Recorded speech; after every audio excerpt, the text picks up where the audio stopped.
خۆشهاتنەوە بۆ بەرنمەیەکی نوێی چاوی واشنگتن. بەرنمەی ئەم ڕۆژمان تەرخان دەکەین بۆ باسکردنی ئەگەرەکانی شەڕی ئێران. هەر لە سەرەتای ئەم هەفتەیەدا بوو ئەمریکا سزایەکی نوێی سەپاندەوە سەر کۆماری ئیسلامی ئێران و ئەم جارەیان ژمارەیە گەورە کاربەدەستانی ئێرانی بوونەتە ئامانج لەو سزایانە و لەسەر و هەمووشیانەوە ئایەتوڵڵا عەلی خامنەئی ڕابەری باڵای کۆماری ئیسلامی ئێران. ئەم ڕێوشۆنانە بەهێزن وەک وەڵامێکیشە بۆ تاوسەندنی زیاتربوونی کردەوە و ژێنەرەکانی ئێران. بەردەوام دەبینە فشاری زیاتر بۆ سەرتاران تا ئەو کاتێ ڕژێمی ئێران دەستبەرداری جمو جۆڵە مەترسیدارەکانی و خواستەکانیشی دەبێت بۆ بەدەستهێنانی چەکی ناوەکی و پیتاندنی یۆرانیەم و پەرەپێدانی موشەکی بالستیکی و پشتیوانیکردن لە تیرۆریزم و ئاگر خۆشکردنی قەیران لە وڵاتانی دیکەدا و هەروەها ئەو هەنگاوە شەڕەنگێزانەی دژی ئەمریکا و هاوپەیمانەکانی ئەمریکاش هەیەتی. وەک سەرۆکی ئەمریکا باسی دەکات هەموو بەرەنجامێک کەوتۆتە سەر ئێران خۆی و ئەگەر ڕژێمی ئێران بخوازێت ئەوە بە ئاسانی دەرباز دەبێت لەو ڕۆژە ئاڵۆزەی تێکەوتووە بەهۆی سزاکانەوە و دەشڵێت ئەمریکا کاتی زۆرە بۆ چاوەڕوانی.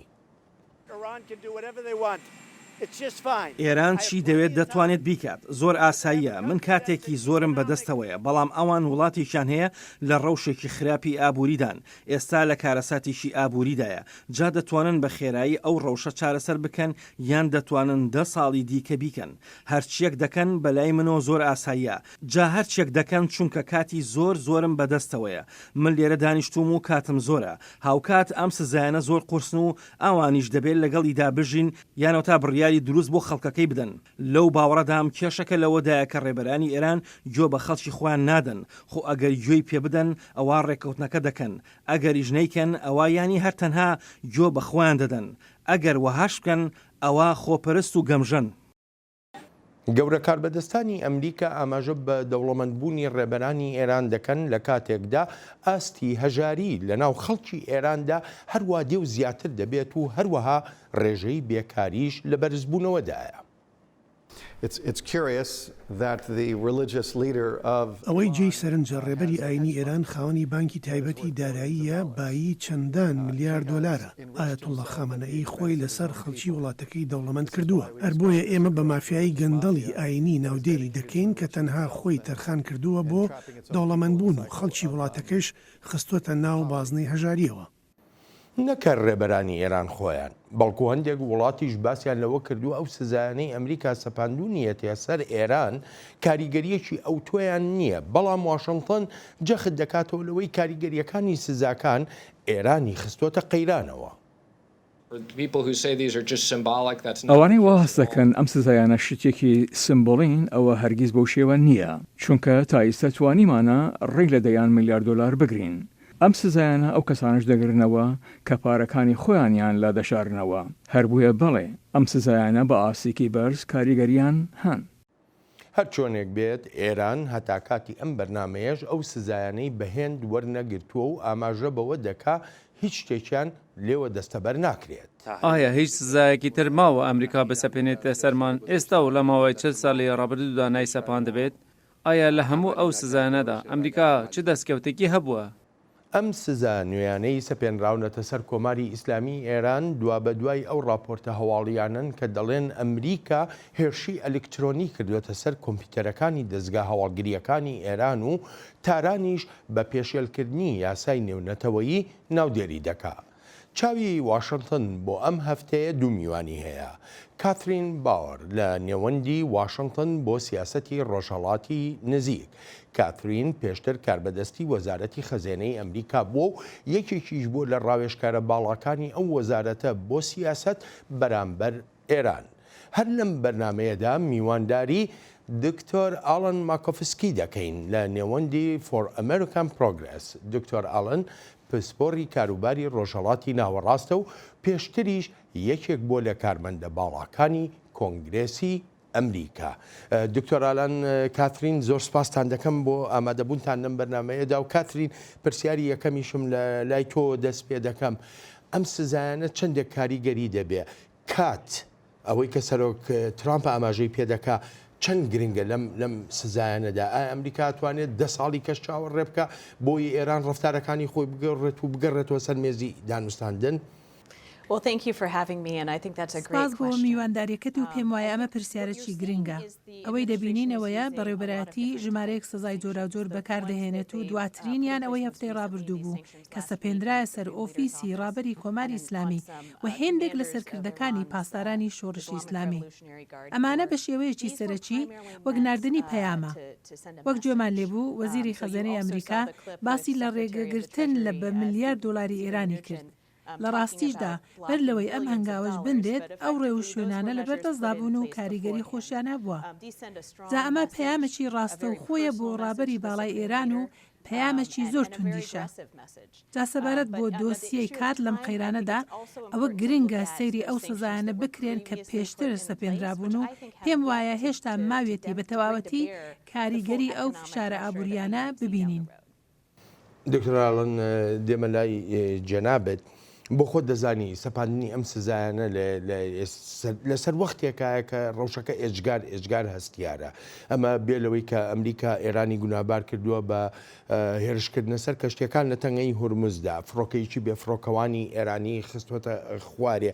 پرسیارەکەم لەوەدا ئایا ئەو سزایانە ئەوەندە بەهێزن کە بتوانن گۆڕانکاری لە سیاسەتەکانی ئێرانە بێن ئاراوە؟ First of all, spas, Belen. Thank you for inviting me. سوپاس بۆ میوانداریکردنم. ئەمە پرسیارەکی گرنگە سەبارەت بەوەی ئایا سزاکان ئامانجە خواستاوەکان دەهێنەدی. پێم وایە وەڵامە ڕاستەکە ئەوەیە کە نازانین بەرگەگرتنی ئێران لە بەرامبەر سزاکاندا چەندێک دەخایەنێت.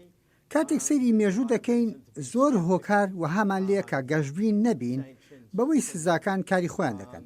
سەدام حوسێن بوو ماوەیەکی زۆر بەرگەی سزای ئێجگار قورسی گرت و هەر لە دەسەڵاتیشدا بوو. ئەو سزایانە لە زۆر لایەنەوە قورستر بوون لەو سزایانەی ئێستا لەسەر ئێران. هەروەک لە سەرەتای بەرنامەکەدا بینیمان و گوێمان لێبوو ڕابەری ئێران خاوەنی بانکی داراییە و هەندێک کەس بە 200 میلیارد دۆلار مەزەنەیەکەن. بەڵێ ئەو خەڵکەی لە ئاستی مامناوەندی بژێویدان سزاکان زیانی لێداون، بەڵام سزاکان کاریگەریان نەکردوتە سەر ژیانی ڕێبەرانی ئێران. جا ئەگەر بیانەوێت ئەوە دەتوانن بۆ ماوەیەکی درێژ بمێننەوە، بەڵام لە کۆتاییدا ناتوان خۆیان لەوە بشارنەوە کە ئایا چی لە بەرنامە ناوچەکانەکەن. Ultimately, the issue is what are they going to do with their nuclear program while they're holding out against sanctions. دکتۆراڵن یەکێ لە پرسیارەکانی تر ئەوەیە بۆچی ئێمە چاوەڕوانی ئەوە بین کە بەرەنجامێکی گرنگ بەو شێوەیە کە واشنگتن دێ لەم سزایانە ببینین. ئەزمونمان زۆرە ئەو سزایانی کە سەپێنرانە سەر سەدام حوسێن کاریگەری لە خەڵکەکە زیاتر کرد وەک لە ڕژێمەکەی سەدام حوسێن. پێ دوایە ئەمریکا ئەو جۆرە استراتیژیەتە بگۆڕێ لە پێناو ئەوەی کە بە ئامانجی خۆی بگا؟ I don't think that we have found the right mechanism. پێم وانییە میکانیزمە ڕاستەکەمان دۆزی بێتەوە، هاتەنها سزاکانە. سزاکانیش کردێکی لەشکرین کە پێم وایە ئەو بەشێکی پرسیارەکەتە. بەڕاستیش پێم وایە ئەو گۆڕانکاریە بۆ کردێکی لەشکریانە شیانی هەیە. هەرچەندە سەرۆک ترامپ ئەوەی ناوێت وەکو دەشزانین پەیامی خۆی گەاندۆتە ئێرانیەکان کە شەڕی ناوێت. بەڵام ئێستا ناتوانن نیگەرانی خۆم بشارمەوە لەسەر بڕیارەکەی ڕۆژی دووشەمەی تاران بۆ پیتاندنی یۆرانیۆم و ئەو ئاستەش تێبپەڕێنێت کە لە ڕێکوتنە ناوچەکەدا هاتووە. لەوانەیە ئێران وهای بیل لێ بکاتەوە کە ئەمریکا هێزی لەشکری بەکار ناهێنێت، هەر بۆیە ئەو جۆرە هەنگاوانە دەنێت کە دەشێت لە کۆتاییدا ڕەوشێک بێتە ئاراوە و ئەمریکاش هێزی لەشکری تیا بەکار بێنێت.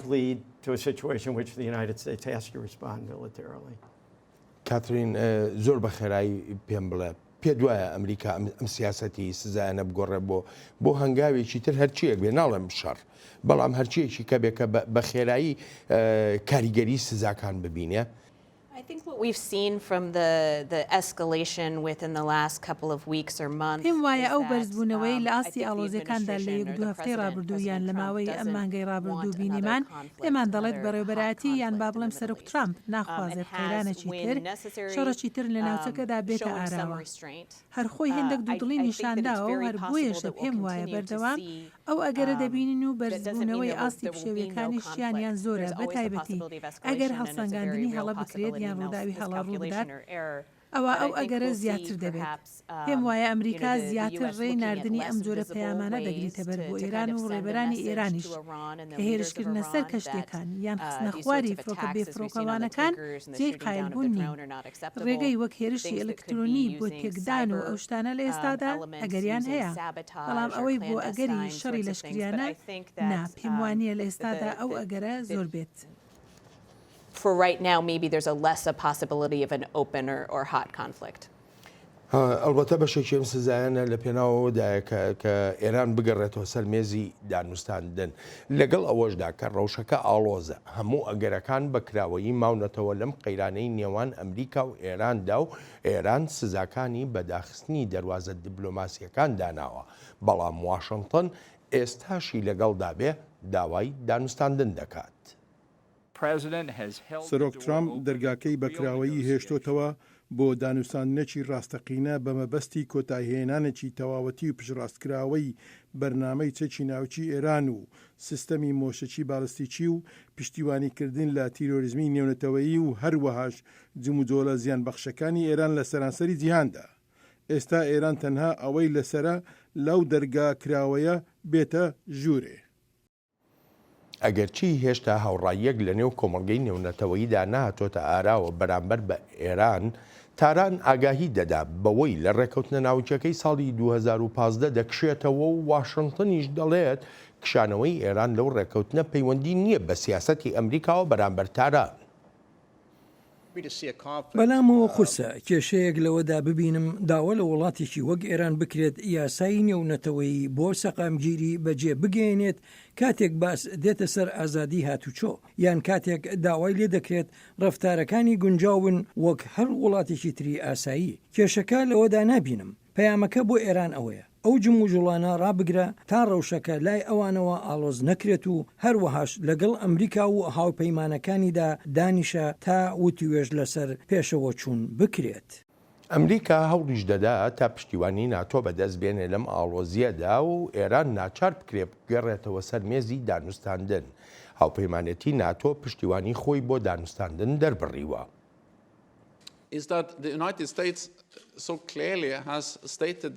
ئەمریکا بەڕوونی و باشکرایی ئەوەی خستوەتە ڕوو کە شەڕی ناوێت لە ڕاستیشدا بەڕوونیەوە دەڵێدا ئامادەی بوو توێژ لەگەڵ ئێراندا بەبێ هیچ مەرجێکی پێشوەخت. ئەمەش پەیامی هاوپەیمانانە و ئێمە پشتیوانی ئەو هەوڵانە دەکەین کە بۆ ئارامکردنەوە دەدرێن بۆ خۆلادان لە هەڵسەنگاندنی خراپ لە دروستبوونی ڕووداوی نەخوازرا و بە تایبەتیش ئەو جۆر ڕووداوانەی لە دەست دەردەچن و دەبنە هۆکاری دروستبوونی ڕەوشێکی ترسناک. سەرۆک ترامپ هەنگاوێکی تریش ئەمریکای دوورخستەوە لە شەڕی ئێران کاتێک بڕیاریدا هێرش نەکرێتە سەر چەند ئامانجێکی ئێران دوای ئەوەی تاران فڕۆکەیەکی بێفڕۆکەوانی ئەمریکایی لە کەنداوی فارسدا خستە خوارێ، بەڵام کاربەدەستانی ئێرانی پێدەچێت جۆرە بیرکردنەوەیکی تریان هەبێت. ئەمریکایەکان ترسنۆک بوون، بەڵام لەم دوایەدا سەریان لێ شێواوە، خۆشیان نازانن چی دەکەن، بە شێوەیەکی سەیر ڕەفتار دەکەن وە کەسێکی ژیر ڕەفتاریان نەکردووە. ئەمە شتێکی بێپێشینەیە لە ژیانی سیاسەتدا. جاوەک بەرەنجامێک بۆ ئەو سەر لێ شێواویە توانای بیرکردنەوەیان نەماوە. هەروەها کۆشکی سپیش گرفتی مێشکی هەیە، خۆشیان نازانن چی دەکەن.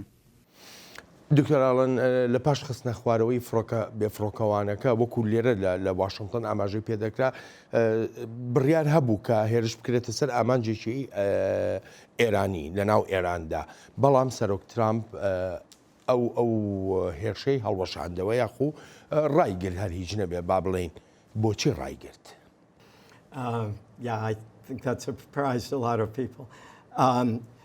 پێم وایە ئەوە بووە مای سەرسوورمانی زۆر کەس. سەرۆک ترامپ دەڵێت بە ماوەیەکی کام بەرلەوەی هێرشەکە بکرێت ئەو جازانیاری دراوەتێ کە لەو هێرشەدا لەوانەیە 150 کەس بکوژێن.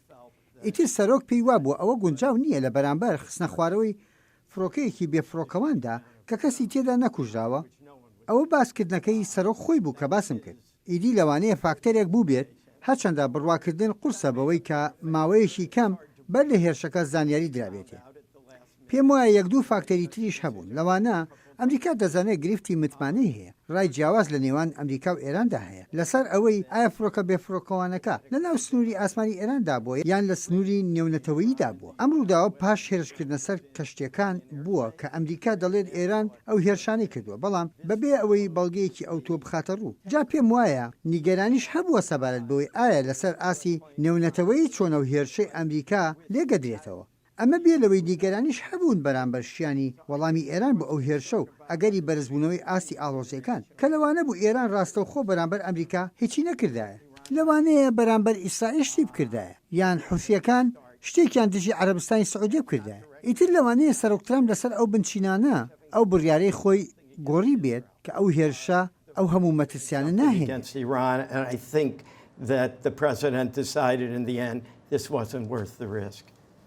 کاترین ئەمریکا چاوەڕی چیە لە دانوستاندن لەگەڵ ئێراندا لە زۆربەی زۆری لێدوانەکانی کاربەدەستانی ئەمریکاییدا جەخت لە دانوستاندن دەکرێتەوە دەیانەوێت ئێران بگەڕێتەوە سەر مێزی دانوستاندن ئەم ڕژەمەی ئێستا ئێران جێی متمانەیە بۆ ئەو دانوستانانە یاننا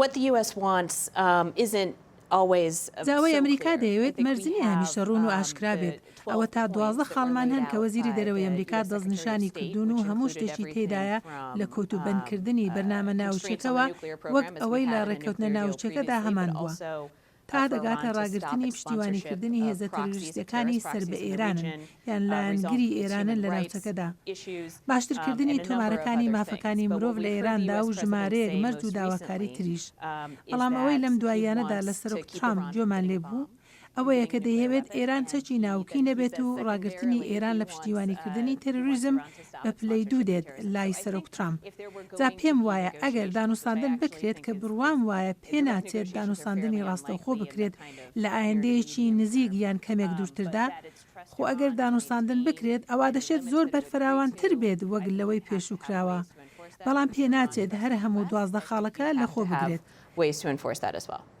ئێران لە پاژۆی کە سزاکان سەپێنرانە سەر ئایەتوڵا خامنەیی و ئۆفیسەکەی خامنەیی با بڵین یەکسەر ڕایگەیان هەموو دەواازەیەکی دیپلۆماسی لەگەڵ ئەمریکادا داخرا ئیتر بۆ ئێمە چاوەڕوانی دانوستاندن بکەین.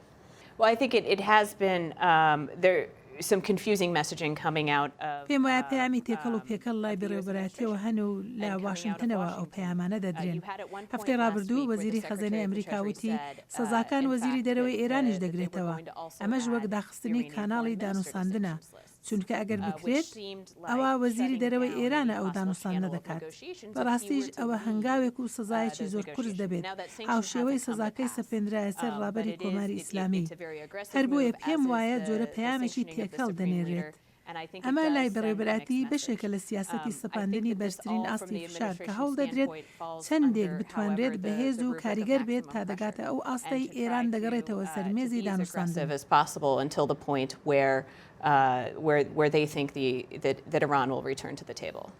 دکتۆر ئالەن ئەم سیاسەتەی ئەمریکا ئەمریکا پێڵە بەرزترین ئاستی فشار بەڕای تۆ بەسە بۆ ئەوەی کە ئێران بگەڕێنێتەوە سەرمێزی دانوستاندن؟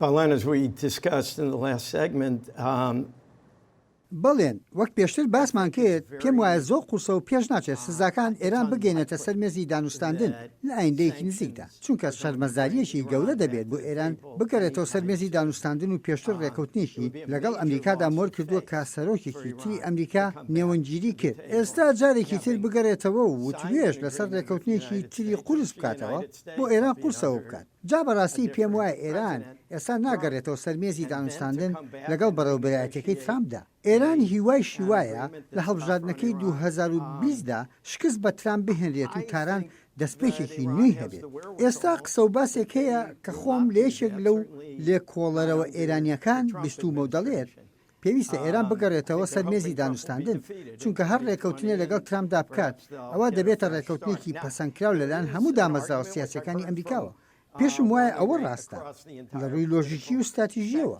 بەڵام لە ڕووی سیاسیەوە پێم وانە ڕژێمی ئێران ئاوەها هەنگاوێ بنێت. دەگەڕێمەوە وڵاتان لەسەر بەرنامە ناوچێکە وەک سەرۆکی ئەمریکا دەڵێت دەربازبوونی ئێران لە تەواوی ئەو کێشانەی هەیەی کەوتۆتە سەر دەستبەرداربوون لەو بەرنامە ناوچیەی ئەمریکا بڕوایەکی بێچەند وچوونی هەیە کە بۆ مەبەستی دروستکردنی چەکی ناوچیە. ڕاستیەکە ئەوەیە نابێت ئێرانێکی خاوەن چەکی ناوەشیمان هەبێت. کاتێکیش بەوە قایک دەبن ئەوە وڵاتێکی دەوڵەمەندیان دەبێت و ئەوانیش خۆشحاڵ و شادمان دەبن و هەروەها منیش دەبم بە باشترین دۆستیان.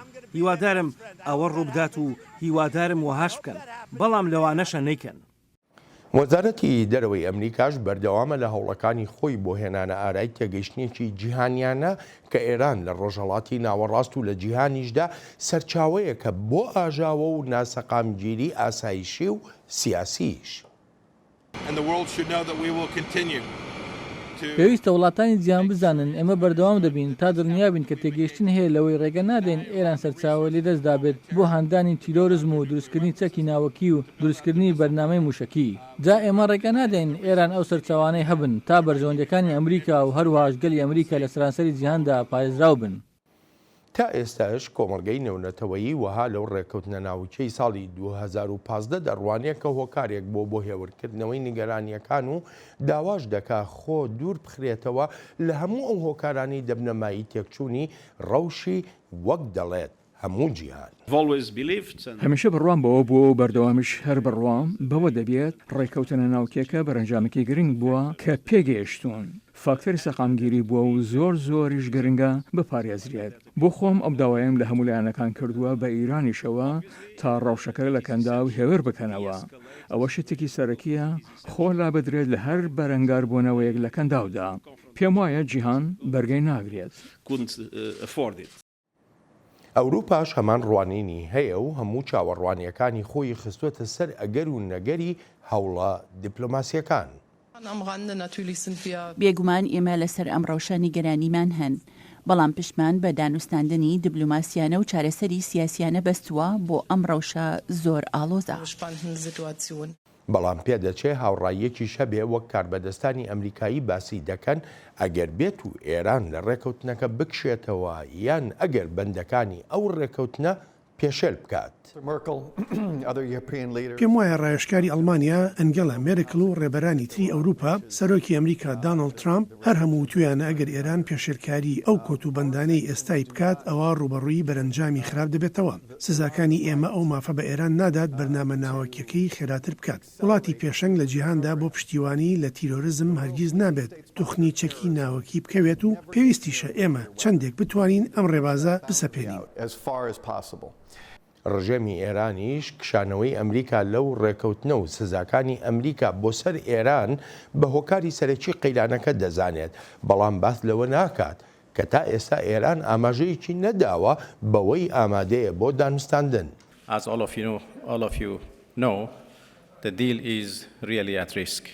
وەک هەمووتان دەزانن ڕێکەوتنەکە لە مەترسیدایە بەهۆی کشانەوەی نەویستراوەکەی ئەمریکا لێ و هەروەش سەپاندنەوەی سزاکان. ئەمریکا سزاکانی سەپاندەوە و سزای نوێژی بۆ زیاد کردین و ئەوە تا ئێستا لە نێوەندی شەڕی ئابووری داین لەگەڵ ئەمریکادا هێشتا نەبووتە شەڕی لەشکری وە لێ شەڕی ئابووریە.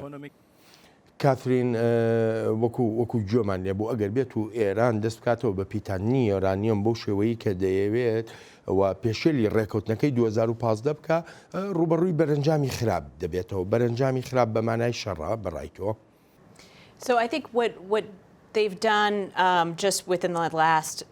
پێم وایە ئەوەی ئێرانیەکان دەیکەن لە دۆسیە پیتاندنی یۆرانیۆمدا بە شێوەیەکە کە کردەی پیتانەکە زۆر لەوە کەمترە بە بەراورد لەگەڵ سەروەختی وتوێژەکانی پێشتر بۆ ڕێکەوتنە ناوچیەکە دەکران. یەکێک لەو هۆکارانەش کە چیدی ناتوانن بەو ئاستا پیتاندنی یۆرانیۆم بکەن دەگەڕێتەوە بۆ هەڵگرتنی ئەو سیاسەتەی بۆ بەخشین بوو لە کاتی سەپاندنی سزاکاندا. ئیتر لە ئێستا بەدواوە یەکەم شت کە دەیبینین هەوڵی ئوروپایەکان و وڵات و لایەنی تری ئەو ڕێکەوتنەن بۆ دۆزینەوەی ڕێگەیەک تا دەرفەت بۆ هەناردەی ئێران بدۆزنەوە. هەرچی ئێرانیەکانیشن هەوڵی بەدەستێنانی باڵادەستی خۆیان دەدەن. جۆرە استراتێژیکیان لە بەرامبەر بەڕێوەبەراتی ئەمریکادا بەکارهێنا. سەرەتا وابەستەی خۆیان بە ڕێکەوتنەکەەوە نیشاندا و ئێستاش دەڵێن ناتوانن چیدی وابەستەی ئەوە بن. مەرج نییە ئێستا ئێران چاوی لەوە بێت یورانیۆمی پیتێنراوی ئازنزم هەناردە بکات، بەڵکو لەوانەیە زیاتر چاویان لە هێندێک بوژانەوەی ئابووری بێت تا باڵادەستیەکیان بداتێ. هیواداریشم ئەمە بەو مانایە بێت کە ئێران دەیهەوێت بگەڕێتەوە سەرمێزی دانووساندن هەرچەندە لەو بڕواژدا نیم بەم زوانە ئەوە ببێت. پێشم وانییە لەم هەفتەیەدا کاردانەوەیکی ئەوە تۆی لایەنەکانی ئەو ڕێکەوتنە ببینین لەسەر دۆسیەی پیتاندنی یورانیۆم. دکتۆرانان حەزەکەم پرسیارێک لەسەر شەڕ ئەگەر و نەگەری شەڕ لەگەڵ توێ باس بکەم. من بۆ خۆم جۆم لێ بووە لێرە لە واشنگتن دەڵێن ئەگەر شەڕ ڕووبدا لە بەرژەوەندی ئێرانە یاخود دەگوترێت بۆ نمونە ئێران شەڕی دەوێت. ئێمە دەزانین ئەمریکا شەڕی ناوێ ئەمە بە ئەشکرای ڕاگەیەنراوە. ئێران بۆچی شەڕ لە بەرژەوەندیەتی؟ Well, I think some people say that because war unites people, and if the regime feels uncomfortable about the degree. پێم وایە هەندێک کەس وەها دەڵێن چونکە شەڕ خەڵک یەکگرتوو دەکات و ڕژێم دەخاتە ڕەوشێکەوە بەهۆی پشتیوانیەکانەوە. لەو سۆنگەیەشەوە شەڕ پشتیوانیەکی تۆکمە لەسەر ئاسی نیشتیمانی دێنێتە ئاراوە. ئەومان لە شەڕی ساڵانی هەشتاکانی نێوان عێراق و ئێراندا بینی و ئەو شەڕەیە گرتوویەکی لەناو ڕژێمی ئێراندا دروست کرد و ڕژێمەکەی بەهێز کرد. هەر بۆیە وەها باسی دەکەن بەڵام پێم وانییە ئێران ئەوەی بوێت بەڵکو تاران بە ئاراستەی وەڵامدانەوەی ناڕاستە و خۆدا دەڕوات وەک ئەو ڕووداوانەی ناو ئاوی کەنداو کە دەرفەت دەهێڵنەوە بۆ تاران تا نوکوڵیان لێ بکات یان هێرشی موشکی حوسیەکان بۆ سەر عەرەبستانی سعودیا یان پێشێلکردنی زیاتری ڕێکەوتنە ناوچیەکە وەک کاترین باسی کرد کە ببێتە مای مەترسی بۆ ئیسرائیل. جا بۆیە شەڕ نابینین. جا ئەوەی هەندێک کەس وەها دەڵێن وەک لە پرسیارەکەتدا ئاماژەت پێکرد ئیتر ئەوەیە کە دەیڵێن بەڵام من پێم وانییە ئێران شەڕی بوێت. Why some people say that? Yes, I think some people think the regime wants it for national unity, but I don't. تێدەگەم پرسیاریشکە لەسەر بەرنامە ناوچەکە لە ساڵی 2015دا کە ڕێکەوتنە ناوچەکە مۆر کرا هێشتا بۆ نمونە وڵاتێکی وەکو عەرەبستانی سعودیە ئیسرائیل ژمارەیە لە وڵاتانی تری کەنداوی فارس یعنی هەر بە نیگەرانیەوە لیان دەڕوانی ئەگەر ئێران دەست بکاتەوە بۆ بەرنامە ناوچیە بەڕای تۆ ئەمریکا چۆن دەتوانێت پشتیوان بێ بۆ هاوپەیمانەکانی خۆی لە کەنداوی فارسدا. Well, in other words, you're talking about if Iran. ئەمە ئەگەر ئێران بە تەواوەتی ڕێکەوتنەکە هەڵبوەشێنێتەوە و ئیتر ئەو ڕێکەوتنە بوونی نەمێنێت ئەوە ئەمریکا هەر ئەوە دەکات کە کردوێتی بریتە لە بەهێزکردنی هاوپەیمانەکانی خۆی لە ناوچەکەدا. ئێمە ئەوە چەندان ساڵە هەر ئاوەها دەکەین لەگەڵ ئیسرائیلدا لەگەڵ عەرەبستانی سعودیەدا لە ژمارەیەک ڕەهەندی دیاریکراوە پشتیوانیان بووین لە دژی حوثیەکانی یەمەن. لە ئاوەها ئەگەرێکیشدا جێگیرکردنەوەی پشتیوانیەکانی ئەمریکا دەبینینەوە لەو ناوچەیەدا. You'll just see a reinforced U.S. effort in support of our friends in the region. بابزانم کاترین ڕای چییە؟ How the U.S. can help its allies in the region. I think ئەمریکا چۆن دەتوانێت یارمەتی هاوپەیمانەکانی بدات لەو ناوچەیەدا؟ دکتۆر ئالەن ڕایەکەی دروستە. پێم وایە تۆکمەکردنی پشتیوانی ئەمریکا بۆ ئیسرائیل و بۆ وڵاتانی کەنداویش گرنگە. بە ئەوەش بڵێم کە وڵاتانی کەنداویش نانەوێت شەڕ ڕوو بدات چونکە ناوچەی خۆیانە ئەو وڵاتانە زۆریش نیگەرانن لە هەوڵە تێکدەرانەکانی ئێران لە ناوچەکەدا و بە تایبەتیش لە وڵاتی یەمەن وە کاریگەری ئەو پەرسەندانە لەسەر عەرەبستانی ساودیە و میرنشینە یەکگرتووەکان. هەر بۆیە پێدەچێت خواستی بینینی چارەسەریەکی سیاسیانە زیاترە وەک لە ڕوودانی شەڕ چارەسەریەک کە ئێران کۆنتڕۆڵ بکات. ئێستاژ ئەو وڵاتانەوە های دەبینن کە فشارەکان کاردانەوەی پێچەوانەی هەبووە چونکە ئێران شەڕەنگێزانەتر دەبینن. بە دووریشی نازانم ئەو وڵاتانە بێنن و فشار بخەنە سەر بەڕێوەبەراتی ئەمریکا و بڵێن ئێمە لەو ناوچەیەدا دەژین و پێویستە ڕێگەیەک بدۆزینەوە و نەهێڵین ئاستی ئالۆزیەکە بەرزتر بێتەوە. ئەمریکا جەخت دەکاتەوە لەوەی درێژە بەم سیاسەتە نوێیانەی خۆی دەدا لە بەرامبەر ئێران لەو سۆنگەیەوەی دەبینێ لە وەتای سزاکان سەپێنراوتنەتە سەر تاران ئێران لاواز بووە. ئێمە وابەستەین بە سیاسەتی بەرزترین ئاسی فشاری ئابووری چونکە کاریگەرە بە ڕێژەیەکی بەرچاو ڕێگەی لە داهاتی ئێران گرتووە. لایەنگرانی ئێران لە ناوچەکەدا لە ڕووی داراییەوە زیانیان لێدراوە. ئەمە لە ڕۆژنامەکانی نیویۆرک تایمز و واشنگتن پۆستیشدا باس کراوە. ئەمڕۆ لایەنگرانی ئێران لە ناوچەکەدا لاوازترن بەهۆی سزاکانەوە. نەهرەوەندە بەڵکو ئەمریکا ئەو سیاسەتانە بە باشترین ڕێبازی سیاسیشدا دەنێت لە بەرامبەر ئێراندا پاش 40 ساڵی فەرمانڕەوایەتی کۆماری ئیسلامی ئێران. ئەمە ئەو سیاسەتە دەرەوەیە کە پێویستە بۆ سەوداکردن لەگەڵ ئەو مافیا ئاینانەی تیرۆریزمدا کە وەک ئامرازێکی سیاسەتی دەرەوەیی خۆیان بەکاری دەهێنن لە هەندێک کاتدا دەبێت بەرەنگاریان ببیتەوە ئەوە 40 ساڵە ئێران وها دەکات و ئێمەش دەبێت ڕێباز و سیاسەتێکی نوێمان هەبێت بەرامبەر بە ئێران. تاران ڕووی دەمی لە کۆمەڵگەی نێونەتەوەیی دەکات و گازەندەیەوە دەکا ئەمریکا هێزی ئابووری دژ بە ئێران بەکار دێنێت و هەروەها هێزی دۆلاریش. ئەمریکا هێزی ئابووری خۆی بۆ سەپاندنی سزاکان وەک چەکێک بەکاردێنێت.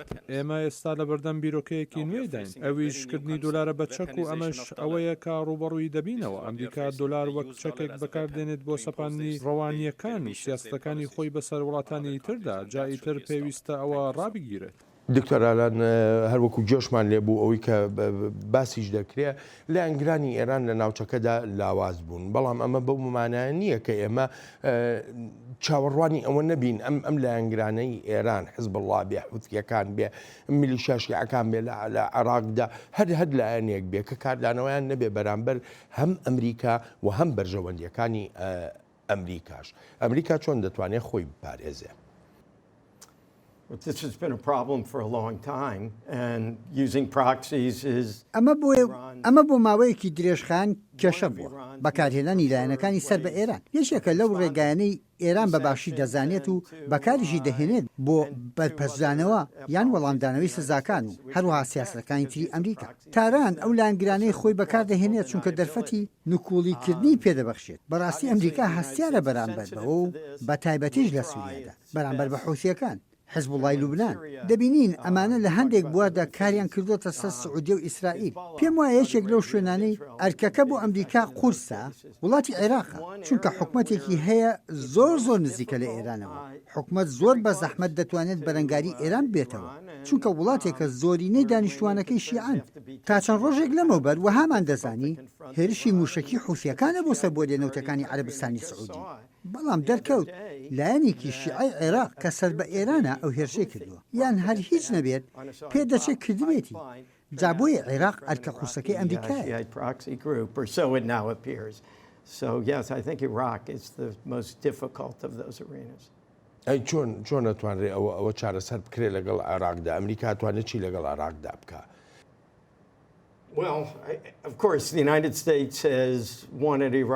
بەڕاستی دەمێکە ئەمریکا هەوڵ لەگەڵ عێراقدا دەدات تا کۆتایی بە دۆسەی میلیشیاکانی سەر بە ئێران بهێنێت. بەبێ هیچ گومانێکیش ئەوە لە کۆتاییدا تەنها چارەسەریەکە کە بەغدا بیکات ئەلبەت بە پشتیوانی جۆراوجۆری ئەمریکاوە. دیارە ئەو هەنگاوەی عێراقیەکان پێویستی بەخواستی سیاسیش هەیە لەلایەن حکوومەتی نێوەندیەوە لە بەغدا. کاترین بەڕای تۆ ئەمریکا هەتا چەندی تەتوانێت هەر ئاوە بە تەنیا ئەم جۆرە سیاسەتە بەکاربێنێ بەرامبەر بە ئێران بەبێ ئەوەی لە کۆمەڵگەی نێونەتەوەیە پشتیوانیەکی لێ بکرێ؟ Well, I think on the sanctions front, you've seen that the reimposition of unilateral. پێم وایە لە ڕووی سزاکانەوە سەپاندنی تاگلانەی ئەو سزایانە لەلایەن ئەمریکاوە زۆر کاریگەر بووە بە پێچەوانەی ئەوەی زۆر کەس بیریان لێ دەکردەوە. بەهۆی ئەو نێوەندیەی لە سیستمی دارایی ئەمریکادا هەیە و هەروەهاش هێزی دۆلاریش کاریگەریەکانیان زیاتر کردووە. لێرەدا دەگەڕێمەوە سەر عێراق. ئێران پێویستی بە عێراقا بۆ بەدەستهێنانی دراوی قورس. سزاکانی لەسەر پیشەسازی نەوتن ڕێی لە دەستگوێ ڕاگەشتنی ئێران گرتووە تا دۆلاری هەبێت و ئێران پێویستی بە هەبوونی دۆلارە. چونکە لە ئەنگرەکانی ئێران ڕیاڵیان ناوێت بە هەمان شێوەش لە ئەنگرانی ئێران لە عێراقدا دۆلاریان دەوێت. عێراق ئەو شوێنەیە کە ئێران هەوڵی بۆ دەدات تا دەستی بگاتە بازاڕەکان. جانیگەرانی زۆرن لەو دەستگوێ ڕاگەشتنەی ئێران بە دۆلار. بۆ نمونە لە ڕێدانی پارەی وزەی ئەلکتریکەوە یا سەوداکانی ترەوە. ئەوەی ئەمریکا دەخوازێت بیکات لەوێ هاندانی عێراقا تا بۆ وزەی ئەلکتریک پشت بەخۆی ببەستێت یان پەرەپێدانی پیشەسازی نەوت و دابێنکردنی تەواوەتی گاز بۆ ناوخۆی وڵاتەکەیە تا کەمتر پشت بە ئێران ببەستێت. ئەلبەتە ئەمەش یارمەتی دەردەبێت تا عێراق لە ڕووی سیاسیەوە بەو هیوایەی زیاتر سربەخۆ بێت. باشە ئەمی کە ئێران لەگەڵ عێراقایکا بەڕای تۆ پشتێکی فەرمیانەیە لە چوارچەوەیەکی دامەزراوەییدا لەگەڵ حکوومەتی عێراقا یاخو لەگەڵ تاکە کەسەکانە لە شیعەکانی ناو عێراق. کارکتری سیاسی هەن لە عێراقدا بە بەراورد لەگەڵ هێندێکی تریاندا نزیکترن لە ئێرانەوە. جا بەڕاستی ئەوە قورسە وەڵام بدرێتەوە ئایا هەڵوێستی حکوومەتی عێراقا یان نا. بەڵام بەدڵنیاییەوە کارکتەری سیاسی هەن کە زۆر نزیکن لە ئێرانەوە. ئەلبەت ئەوە زۆر گرنگە بۆ عێراق کە نەکە لە ڕووی وزەوە سەربەخۆ بێت، بەڵکو پێویستە لەو ڕێگایانەش بڕوانێت کە چۆن میلیشاکانی پێهەڵ بەوەشێنیتەوە. زۆر شت هەن لە سیاسەتی ئەمریکادا وەک چۆن بۆ ئەمریکاش باشن ئەو هەش بۆ عێراق باش دەبن. هیوادارم هەردوو لە عێراق و ئەمریکا بتوانن پێکەوە کار لەسەر ئەو دۆسیانە بکەن. بەڵام بەلای شیکەرەوە پێناچێت ئەم هەوڵانەش یارمەتیدەری ئێران بن بۆ دەربازبوون لەو ڕەوشە خراپە ئابووریەی تێی کەوتووە. باری ئابووری ئێران لە ڕەوشێکدایە جێبەجەیە، بێکاری لە بەرزترین ئاسدایە، هەروەها هەڵاوسانی داراییش. سزاکان کاریگەریان هەیە و کاریگەریەکی زۆر بەهێزیش. ڕایەک هەیە دەڵێت ئەمریکا دەخوازێت لە ڕێی سەپاندنی بەرزترین ئاستی فشارەکانەوە شەقام و ڕای گشتی ئێران وەک پەرچەکردار بەرامبەر ڕژێمی ئێران بجوڵێنێت. بەڵام هەر هیچ نەبێ بەشێک لە شیکەرەوە لەو بڕوایەدان لەوانەیە ئەو پەرچەکردارەی خەڵک بە پێچەوانەوە بێت. ئێستا کە ئەمریکا ئەم سزایانەی سەر لە نوێ سەپاندۆتەوە، پێویستە سەیری شتێکی سەرەکی بکەین. سەپاندنی سزاکان لە کاتێکدا بوون کە حکوومەتی ئێران هێشتا وابەستەی ڕێکەوتنە ناوەکیەکە بووە. هەر بۆیە دەبینین ڕای خەڵک پێچەوانە بوونێتەوە و لۆمەی ئەمریکا دەکات. جا بەو ڕێگەیە ئێمە دڵ و بیرکردنەوەی گەلی ئێران لەدەست دەدەین. بەڵام بەشێکی تری شیکەرەوە بە دووری نازانن کاریگەریەکانی ئەو سزایانە ببنە هۆکارێک بۆ دروستبوون یان بوژانەوەی بزوتنەوەی تری هاوشێوەی بزوتنەوەکەی مێر حسەین موسەوی و مەهدی کەڕوبی ڕێبەرایەتیان دەکرد. پێم وایە ڕێبەرانی ئێران چاویان لەوەیە تا 1 ساڵ و نیوی تر بەرگە بگرن و بمێننەوە، خۆیان بە دوور بگرن لە قەیران لەگەڵ ئەمریکادا، نەک ئەوەی ناوبەناو خۆیان دووچاری ئیحراجی بکەن لە کەنداودا، بەڵکو چاوەڕوانی گۆڕانی بەڕێوەبەرەتی ئەمریکا دەبن. سیاسەتی ئەمریکا ئەوەیە شەڕمەکە وەلێ لە ڕووی ئابووریەوە بیانگوشە. ئەمەش بە هیوای ئەوەی لە ناوخۆی وڵاتەکەدا جمونجۆلێک ڕوو بدات وەک دووبارە بوونەوەی بزوتنەوەی سەوز و هەروەها ڕووخاندنی ڕژێمی ئێران. کاترین دەرهێنەر ئاگادار مەکاتۆڵە کاتمان زۆر کەمە. بەڕای تۆ ئەم سزایانە شەقامی ئێرانی دەجوڵێنێ تا هەنگاوێکی زیاتر بچنە پێشەوە لە بەرەنگاربوونەوەی ڕژێمی ئێراندا؟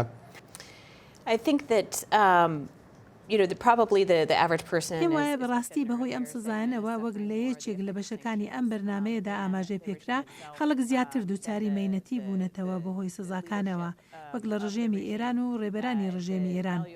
بەهای دراو لە ئێراندا بە شێوەیەکی بەرچاو دابەزیوە. هاوردەکردن و کارداریەکان لەبارێکی خراپدان، ڕەوشێکی قورس و ناجووری ئابووریە. لە کاتێکدا هێشتا کاریگەری تەواوەتی سزاکانی سەرپیشەسازی نەوت دەرنەکەوتون. هێشتا کاریگەری لابرنەکەی مانجی پێنجی بەخشینەکان بە تەواوەتی دەرنەکەوتون. هەر بۆیە پێم وایە ڕۆژی قورستر لە پێشدان بۆ ئێران.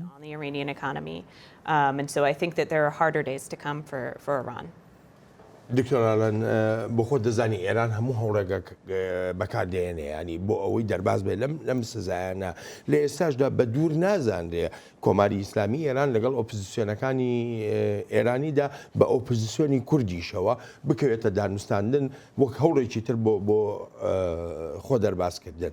بەڕای تۆ کات گونجاوە بۆ ئۆپۆزیسیۆنی ئێران دانوستاندن لەگەڵ ڕژێمی ئێرانیدا بکە؟ Look, Iran, as Catherine has detailed, بەڵێ ئێران وەک کاترین بە وردی باسی کرد لە ڕووی ئابووریەوە زۆر لاوازە و لەوانەشە شتەکان بەرەو خراپتیش بڕۆن. ئیدی بەگشتی ئێران ئێستا لە ڕەوشێکی لاوازدایە. یەکێ لە ئەگەرەکان ئەوەیە بگەڕێتەوە بۆ دانوستاندن لەگەڵ ئەمریکادا، بەڵام وەگوتم پێ ناچێت. بەڵێ کاتەکە گونجاوە بۆ لایەنەکانی ناوخۆ تا هەندێک لە بەردانەواندن لە ڕژێمی ئێرانەوە بەدەست بێنن لە ڕێی دانوستاندنەوە کە پێم وایە گونجاویشە ئەو لە بەردانەواندنانە لە ڕێی دانوستاندنەوە لەگەڵ ئێراندا بەدەست بێنین. کاترین بەڕای تۆ ئۆپۆزیسیۆنی ئێرانی بەگشتی و ئۆپۆزیسیۆنی کوردیش چ جۆرە دەستکەوتێکیان دەبێت لە ڕژێمێک وەکو دکتۆر ئالانیش باسی کرد ئێستا ڕژێمێکی لاوازە ڕژێمێکە لە جۆرێک لە شپرزەی و پەرتەوازەیە دەژی؟ I think that Alan's made a very good point that پێم وایە دکتۆر ئالن باسی لە خاڵکی زۆر گرنگ کرد کە حکوومەتی ئێران لە لاوازیدایە و لەوانەیە کاتێکی گونجاو بێت بۆ ئۆپۆزیسیۆن تا بکەوێتە دانوستاندن لەگەڵیدا و هێندێک لە بەردانواندن بە حکوومەت بکات. پێم وایە ئەوە لە جێی خۆیدایە و پێشم وایە بەرەو پێشبردننی سیاسەتی ئەمریکا وەک ئەوەی ئالن باسی کرد هێشتا بە تەواوەتی ڕوون نییە. کاترین دکتۆرالان زۆر سوپاسان دەکەم بۆ بەشداریتان لە بەرنامەی چاوی واشنگتندا سپاس و پێزانینم تا بەرنمەیەکی نوێی چاوی واشنگتن ڕێز و خۆشەویستی ستافی بەرنامە و هی خۆشم بەڵێن ساڵح پەسەند بفەرمونون و هەر لە خۆشیە جێتان بێڵین.